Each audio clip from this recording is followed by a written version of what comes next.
Tom Holmes, a 34-year-old British primary school teacher living in Poland, had expected to welcome home his twin babies and his wife in Warsaw on Monday upon their return from a holiday in Britain. Instead, on Saturday, he jumped on a bus to travel 570 kilometers (355 miles) from Warsaw to Berlin, in hopes of catching a flight to London to meet up with his family, now stranded in Britain by coronavirus-related travel curbs. Like many others across Europe, Holmes was caught unprepared as governments shut borders to contain the spread of the infection, forcing him to take drastic action.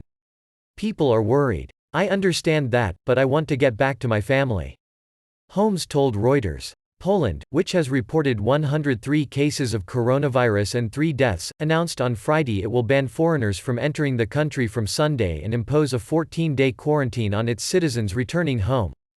Those with a residence permit, like Holmes and his British wife, would also be allowed to enter, but no international inbound flights or trains would be allowed from 0000 set on Sunday, except for some charter flights bringing Poles back from holidays. That meant his wife could no longer fly to Poland alone with the twins, and his British mother-in-law would not be allowed in and would be unable to fly on Monday to accompany her daughter. "It's a very difficult situation at the moment and I'm trying to go back and see them so we can eventually try to get back home here as a family together," Holmes said. He may have a chance eventually, as the Polish government announced plans on Saturday to charter flights via the flag-lot carrier for those stranded abroad. Flights will be scheduled initially from a handful of countries, including Britain, the United States and holiday destinations such as Cyprus. LOT will operate a sign-up procedure online. Blaise Zaman, 49, a delivery driver living in Slough in Britain, flew to Poland for 5 days on Thursday to book a wedding with his fiancée in his native town of Wągrowiec in northwestern Poland.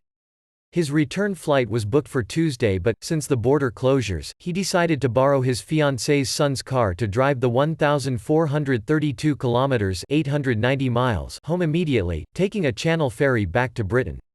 "Everything looks like it's in some sort of horror movie.